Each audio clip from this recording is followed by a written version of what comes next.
Income tax act के अंतर्गत ई assessment यानी कि इलेक्ट्रॉनिक असेसमेंट किस प्रकार की जाएगी, इसके लिए central board of direct taxes ने नोटिफिकेशन जारी कर दिया है,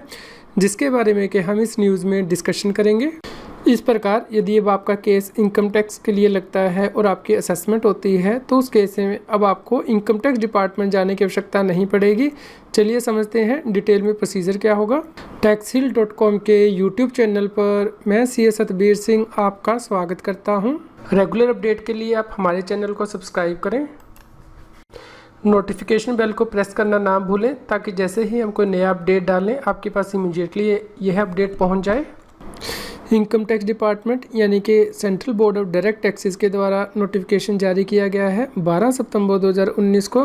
जिसके द्वारा के इनकम टैक्स एक्ट के अंतर्गत ई असेसमेंट किस प्रकार की जाएगी, इसके लिए नई स्कीम को इंट्रोड्यूस किया गया है, ई असेसमेंट स्कीम 2019। यह स्कीम उस डेट से फोर्स में आ जाएगी जब ये ऑफिशियल गजट में पब्लिश हुई है, यानी कि 12 सितंबर 2019 से।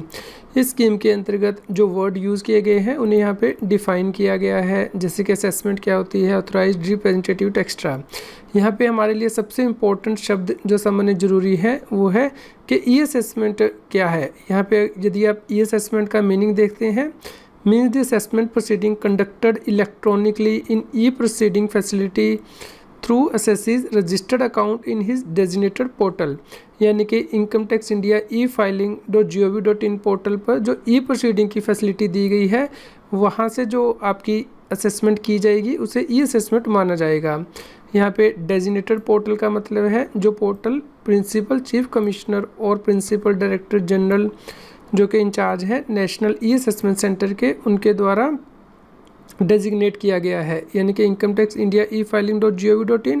यानी कि जब आप अपने income tax India e-filing.gov.in portal पर लॉगिन करेंगे तो उसके बाद आप यहाँ पे ई प्रोसीडिंग का बटन देखेंगे। इस प्रकार यदि वो आपकी इनकम टैक्स एक्ट के अंतर्गत इलेक्ट्रॉनिक असेसमेंट की जाएगी तो अब आप इस बटन के द्वारा देख सकते हैं। इसके अलावा दूसरी चीज़ जो आपके लिए समझनी ज़रूरी है वो है registered email address. Registered email ID का मतलब है जो कि आपने अपनी इनकम टैक्स की रिटर्न को भरते हुए अपना ईमेल आईडी दिया है, या फिर जो कि आपका ई फाइलिंग पोर्टल पर यानी कि income tax India e-filing.gov.in portal पर ईमेल आईडी उपलब्ध है, या फिर जब आपने पैन नंबर बनाया था उसमें जो आपने ईमेल आईडी दिया है वह ईमेल आईडी, या फिर यदि आपने आधार नंबर में अपना ईमेल आईडी दिया हुआ है तो उस केस में वह ईमेल आईडी, यदि आप कंपनी है तो उस केस में मिनिस्ट्री ऑफ कॉर्पोरेट अफेयर के पास आपका जो ईमेल एड्रेस अवेलेबल है वह ईमेल आईडी, या फिर यदि आपने अपना email ID income tax authority को उपलब्ध करा दिया है तो वह ईमेल एड्रेस। इस प्रकार यदि आपकी ई असेसमेंट की जाती है तो आपने इनकम टैक्स की रिटर्न में अपना जो ईमेल आईडी दिया है उस पर आपको कम्युनिकेशन भेजा जाएगा, या फिर आपने यहाँ पे इनकम टैक्स की वेबसाइट में माई प्रोफाइल में जाके अपना जो ईमेल आईडी दिया है या फिर अपने ऑथराइज्ड रिप्रेजेंटेटिव का जो ईमेल आईडी दिया है वो यूज़ किया जा सकता है इनकम टैक्स डिपार्टमेंट के द्वारा। इसके अलावा रजिस्टर्ड मोबाइल नंबर का मतलब होगा वह मोबाइल नंबर एसएससी का या फिर उसके ऑथराइज्ड रिप्रेजेंटेटिव का जो कि इलेक्ट्रॉनिक फाइलिंग अकाउंट में यूज़र प्रोफाइल के अंतर्गत दिया गया है। इस प्रकार यदि आपका ईमेल आईडी या फिर मोबाइल नंबर जो वहाँ पे अपीयर हो रहा है वो आपके एडवोकेट का, चार्टर्ड अकाउंटेंट का अपीयर हो रहा है तो आप उसे इमीडिएटली चेंज कर लें और अपना मोबाइल नंबर और ईमेल आईडी डालें ताकि आपको पता लग जाए कि आपका जो केस है वो इनकम टैक्स डिपार्टमेंट के द्वारा असेसमेंट के लिए सिलेक्ट किया गया है। इसके अलावा आपको मोबाइल ऐप को भी ध्यान में रखना है, यानी कि वह एप्लीकेशन सॉफ्टवेयर जो कि इनकम टैक्स डिपार्टमेंट के द्वारा डेवलप किया जाएगा और जो कि एसएससी को अपने रजिस्टर्ड मोबाइल नंबर पर डाउनलोड करना होगा और इंस्टॉल करना होगा, क्योंकि जो असेसमेंट ऑर्डर होंगे वो उसे मोबाइल ऐप पे भी देख पाएगा टैक्स पेयर यदि उसने यह एप्लीकेशन डाउनलोड की हुई है अपने मोबाइल पे। इसके अलावा रियल टाइम अलर्ट का मतलब बताया गया है, यानी कि जो भी कम्युनिकेशन इनकम टैक्स डिपार्टमेंट का होगा वो आपको एसएमएस के द्वारा भेजा जाएगा जो कि आपका रजिस्टर्ड मोबाइल नंबर पे आपको भेजा जाएगा, या फिर यदि आपने मोबाइल ऐप डाउनलोड कर ली है तो वहाँ पे आपको अपडेट भेजा जाएगा, या फिर यदि आपके रजिस्टर्ड ईमेल एड्रेस अवेलेबल है इनकम टैक्स के पास तो ईमेल के जरिए आपको बताया जाएगा। इस स्कीम का स्कोप क्या होगा वो भी यहाँ पे बताया गया है, यानी कि किन व्यक्तियों के केस में और किस इनकम के केस में स्कीम को किया जाएगा, यानी कि इलेक्ट्रॉनिक असेसमेंट अप्लाई की जाएगी। इसके लिए central board of direct tax specify करेगा। इसके लिए ई असेसमेंट सेंटर बनाए जाएंगे। सबसे पहले नेशनल ई असेसमेंट सेंटर होगा ताकि सेंट्रलाइज्ड तरीके से ई असेसमेंट की जाए। उसके बाद रीजनल ई असेसमेंट सेंटर होंगे जो कि कैडर कंट्रोलिंग रीजन जो होगा प्रिंसिपल चीफ कमिश्नर के पास,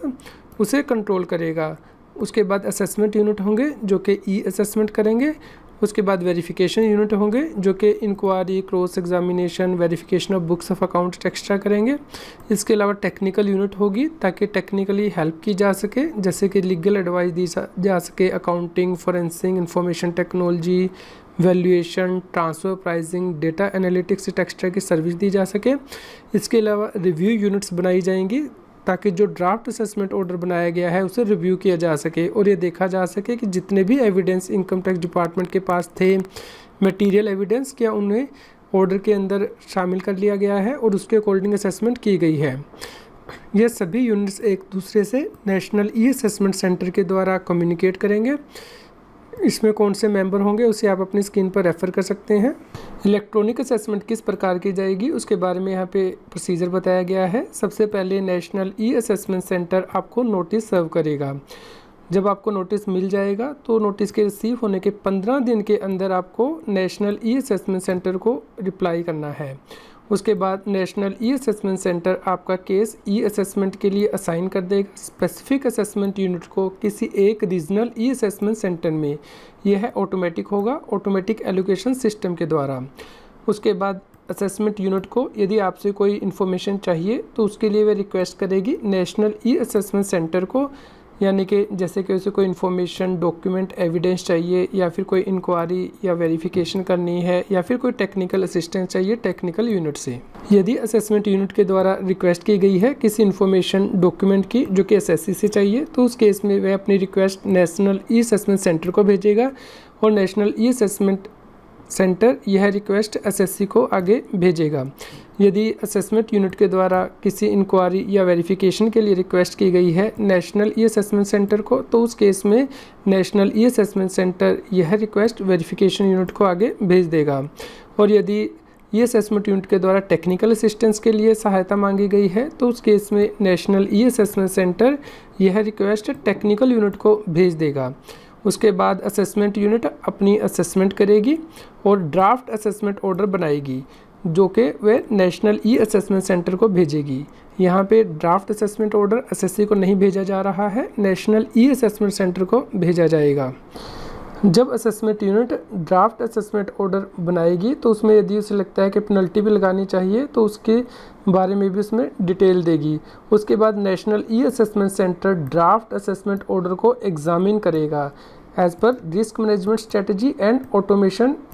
टूल। इस प्रकार उसके बाद फाइनल असेसमेंट ऑर्डर प्रिपेयर किया जाएगा। इस असेसमेंट ऑर्डर की कॉपी एसएससी को यानी कि टैक्स पेयर को भेजी जाएगी और उसके साथ ही यदि पेनल्टी लगती है तो उसका नोटिस भी भेजा जाएगा। इस प्रकार आपको डिमांड नोटिस रिसीव होगा या फिर यदि आपका रिफ़ंड बनता है असेसमेंट के बाद तो रिफ़ंड दिया जाएगा। यदि ड्राफ्ट असेसमेंट ऑर्डर में कोई मॉडिफिकेशन प्रपोज किया जाता है तो उस केस में एसएससी को अपॉर्चुनिटी दी जाएगी कि उसका पक्ष सुना जा सके और ये भी पूछा जाएगा कि असेसमेंट ड्राफ्ट असेसमेंट ऑर्डर के अकॉर्डिंग क्यों ना कंप्लीट की जाए। इसके अलावा यदि ड्राफ्ट असेसमेंट ऑर्डर को रिव्यू करने की आवश्यकता है तो उस केस में नेशनल ई असेसमेंट सेंटर इसे रीजनल ई असेसमेंट सेंटर को की जो रिव्यू यूनिट है उसे भेज देगा। उसके बाद रिव्यू यूनिट या तो ड्राफ्ट असेसमेंट ऑर्डर जो बना है उसे अपनी सहमति दे देगी और नेशनल ई असेसमेंट सेंटर को भेज देगी, या फिर यदि उसमें लगता है कि कोई मॉडिफिकेशन होनी चाहिए तो वह मॉडिफिकेशन करने के बाद नेशनल ई असेसमेंट सेंटर को वह ऑर्डर भेज देगी। जब नेशनल ई असेसमेंट सेंटर को रिव्यू यूनिट से रिव्यू किया हुआ ऑर्डर मिल जाएगा तो उसके बाद नेशनल ई असेसमेंट सेंटर या तो उसके बेस पर अपनी असेसमेंट को फाइनल कर सकता है या फिर यदि उसमें मॉडिफिकेशन होता है तो उस केस में एसएससी को अपॉर्चुनिटी दी जाएगी कि वो अपना पक्ष रख सके। यदि रिव्यू यूनिट असेसमेंट ऑर्डर में कोई मॉडिफिकेशन प्रपोज करती है तो उस केस में नेशनल ई असेसमेंट सेंटर यह मॉडिफाइड ऑर्डर जो है असेसमेंट यूनिट को भेजेगा। असेसमेंट यूनिट इन मॉडिफिकेशन को कंसीडर करने के बाद final draft assessment order national e assessment centre को भेजेगी। जब नेशनल ई असेसमेंट सेंटर इस फाइनल ड्राफ्ट असेसमेंट ऑर्डर को ले लेगा तो उसके बाद यहाँ पे जो प्रोसीजर दिया गया है यानी कि इसके बेस पे या तो वो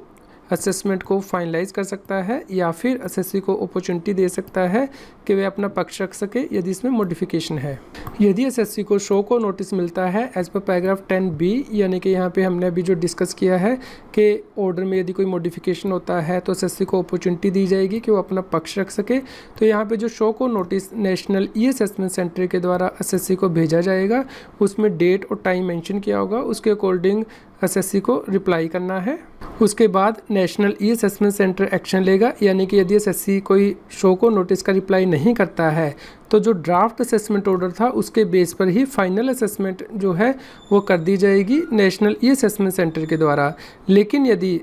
एसएससी रिस्पॉन्स करता है नोटिस का तो उस केस में वह रिस्पॉन्स असेसमेंट यूनिट को भेजा जाएगा।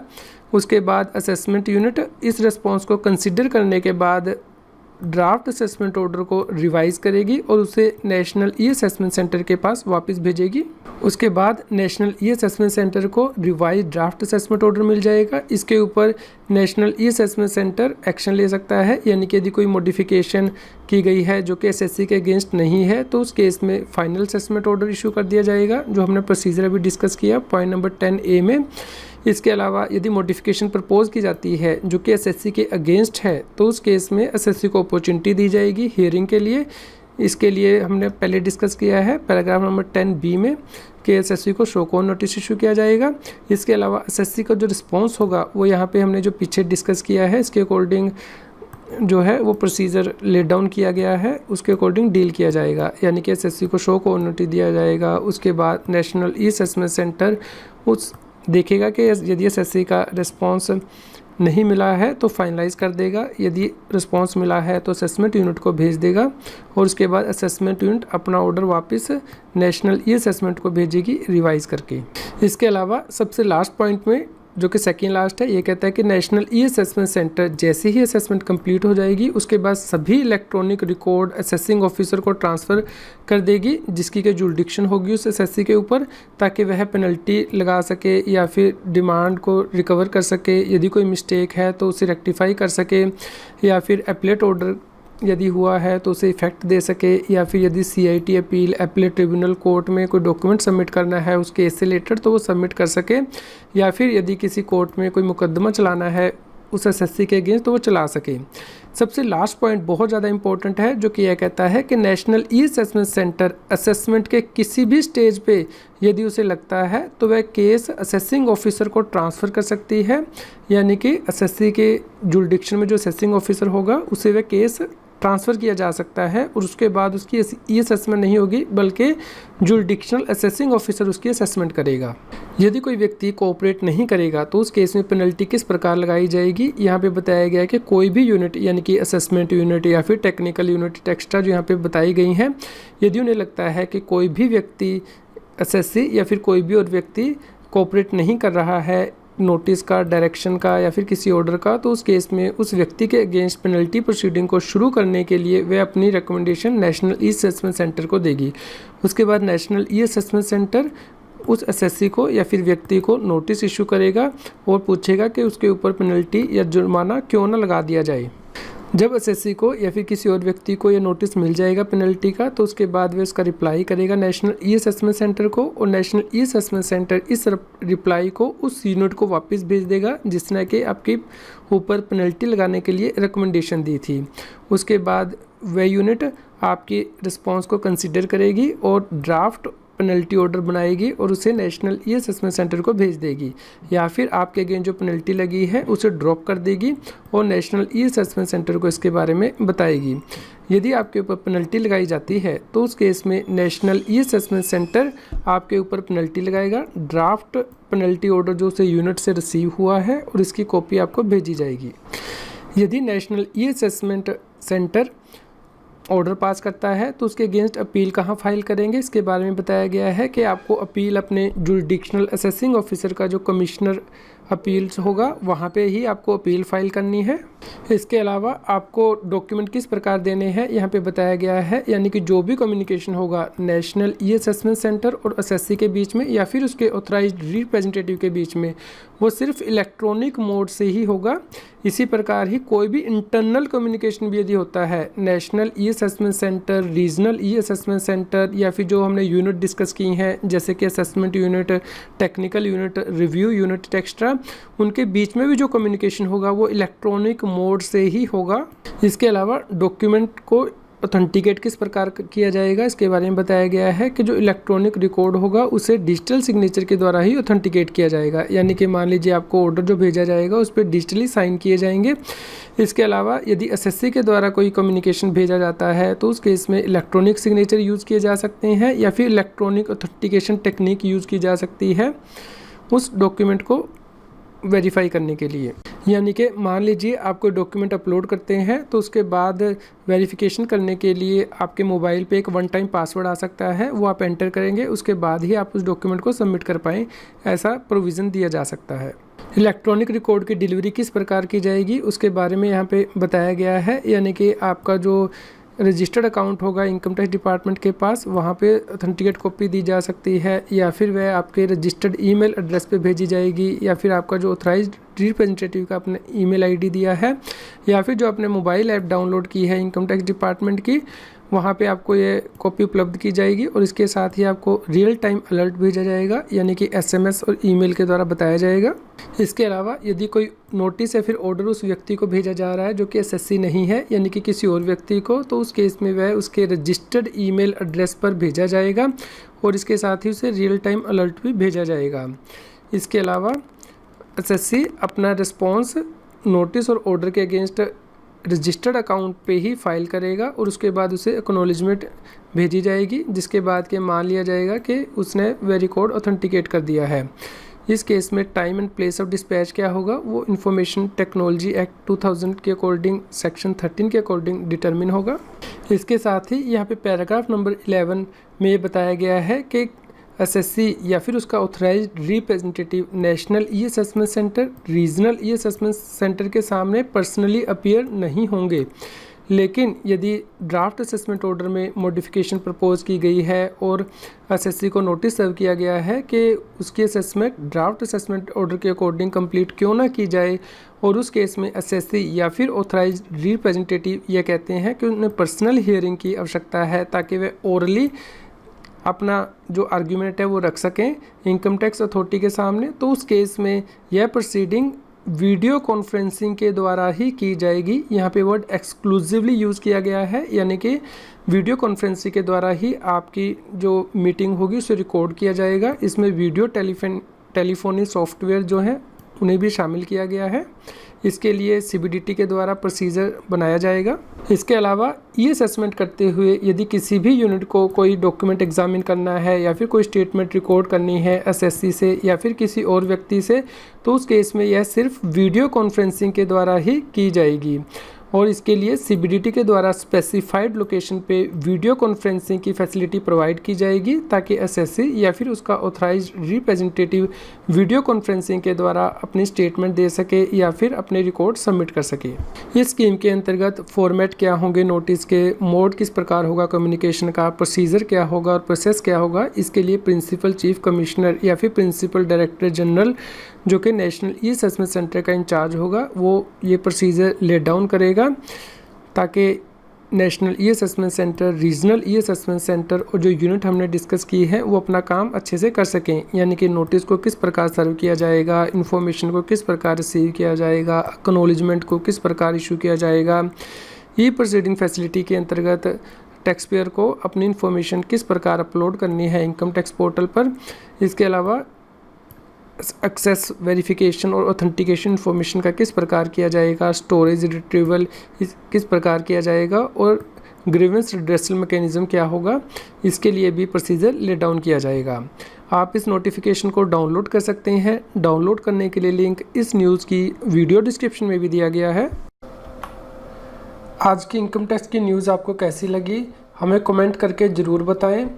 कृपया लाइक करें और शेयर करें। जितना अधिक आप लाइक करते हैं या शेयर करते हैं उतनी ही अधिक हमें प्रेरणा मिलती है कि हम और भी अधिक अच्छी इनकम टैक्स की न्यूज़ आप तक पहुंचा पाएँ। मेरे सब्सक्राइबर के लिए खुशी की खबर है कि मैं इनकम टैक्स और जीएसटी पर ऑनलाइन लाइव क्लासेस ले रहा हूं अनअकैडमी प्लेटफॉर्म पर 15 सितंबर 2019 से। आप सब्सक्राइब कर सकते हैं। यदि आप रेफरल कोड CA_SADBIR-2113 यूज़ करके सब्सक्राइब करते हैं तो आपको 10% डिस्काउंट मिलेगा unacademy.com/plus वेबसाइट पर। यदि आपकी जीएसटी और इनकम टैक्स से रिलेटेड कोई जनरल क्वेरी है तो आप हमें ईमेल कर सकते हैं taxheal@gmail.com पर। जीएसटी, टैक्स और फाइनेंस के रेगुलर अपडेट के लिए आप टैक्सहील की मोबाइल ऐप को गूगल प्ले स्टोर से डाउनलोड कर सकते हैं। इसका लिंक इस वीडियो की डिस्क्रिप्शन में भी दिया गया है।